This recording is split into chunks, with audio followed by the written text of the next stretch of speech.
SONOKUNI isn't just a game, it's a sensory grenade. It's animated artistry that captivated parts of me, plus a sharp narrative that'll lacerate an artery. There's a culpable enterprise committing cultural genocide. There were veils of deceit even the gullible recognize. But imagine Hotline Miami's chaos colliding with a Japanese mythology textbook, then slathering it in neon and bass-heavy hip-hop. It's messy, it's brutal, and it's got something to say. Let's break it down. The narrative sets up the game as follows. You play as Takeru, a lone assassin from the Sonokuni tribe fighting to protect her people's culture from the Wanokuni, a plant-masked or headed, biotech-obsessed faction offering unity through genetic assimilation and cultural erasure. On the surface, the Wanokuni seem benevolent. They heal the sick, cure injuries, and promise progress with their biotechnology. But Takeru's not buying it. She's convinced their kindness is a trap and a ploy to erase her tribe's identity, turning them into homogenized husks. What follows is a story steeped in Japanese mythology, complete with gods whispering in Takeru's head, Susanoo and Tsukuyomi, granting her time-bending powers and a lot of existential angst, blurring her motivations with Susanoo pushing her toward unmitigated violence and Tsukuyomi suggesting restraint. The conflict is personal. Her little brother sides with the Wanokuni. Even the tribe's chief considers their offer. The game doesn't shy away from asking tough questions. Is her genocide justified? Can violence protect culture? Meanwhile, she's sneaking off to murderize Wanokuni soldiers in secret, which raises some eyebrows for its plausibility. Still, it's a narrative that sticks with you, even if the finale stumbles into ludonarrative dissonance. Hard to reconcile Takeru's moral struggle when you're mowing down enemies to a high-octane soundtrack.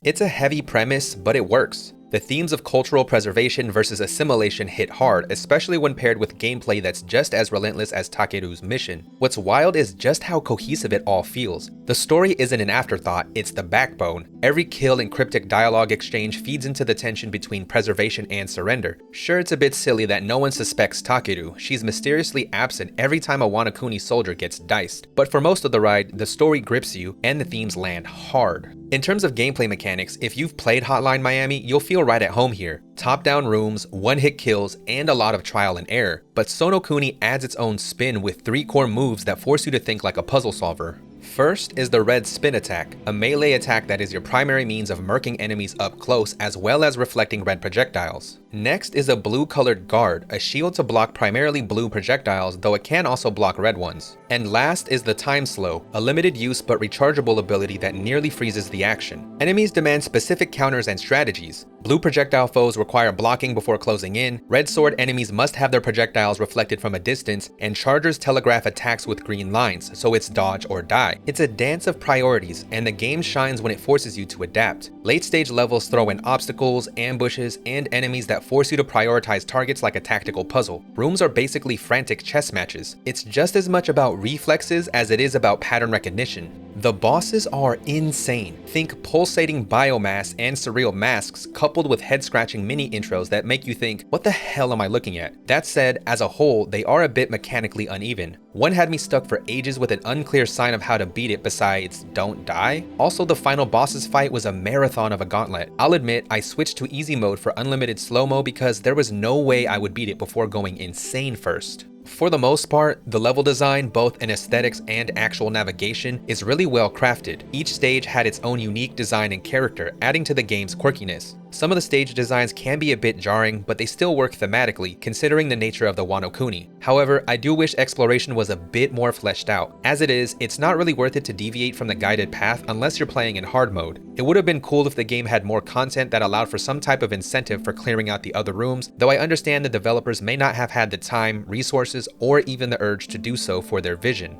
The movement's also a slight sore spot. Takeru walks stiffly in 4 directions, with diagonal inputs feeling awkward. In a game this precise, it can be a bit frustrating, especially when trying to navigate corners or obstacles in the midst of a fight. Still, the loop is addictive. Die, retry, memorize, conquer. When the rhythm clicks, syncing kills to the soundtrack's beat, it's pure flow state. Regarding visuals and sound, starting with visuals, it's clear that Sonokuni's art style is bold and divisive. The Wanokuni look like sentient pineapples fused with overstuffed beanbags, their plant head masks equal parts eerie and absurd. Environments contain mismatched color palettes, neon greens clash with murky browns, and 2D cutscenes are filled with trippy collage-like backdrops. Yet somehow, all of it is strangely cohesive and just makes sense. It's chaotic but intentional, a visual rebellion against assimilation's sterility. Then there's the soundtrack.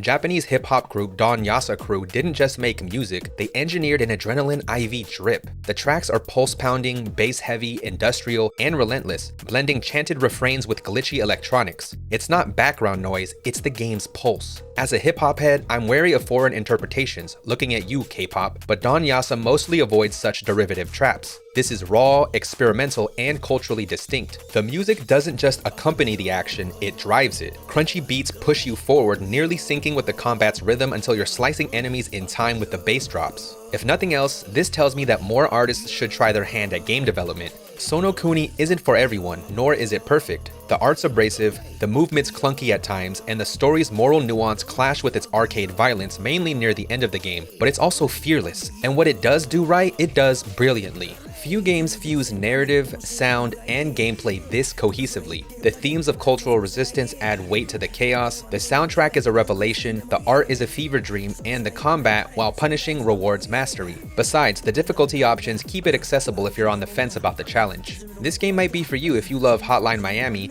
enjoy skill-based punishing combat with difficulty settings, or unapologetically weird visuals. Otherwise, if you aren't a fan of the art style, repeating fights multiple times, or sometimes dealing with frustrating boss fights, you might not enjoy it so much. To me, for $15, it's worth the experience despite the overall runtime being on the shorter side. Give it a look if you want to vibe to Japanese hip-hop while parrying pineapple-headed mutants. Just don't expect polish. This is a scrappy, weird, and passionate project that prioritizes vision over convention. I'm curious to see what the YASA CREW can pull off in the future if they continue to make games like this. Anyway, that's Sonokuni. What do you think? Did the game's weirdness catch your attention? Or if you have suggestions for other Miami likes, let me know about them in the comments. If you enjoyed the review, consider giving it a like or subscribing. I'd greatly appreciate it. Catch you next time and peace out.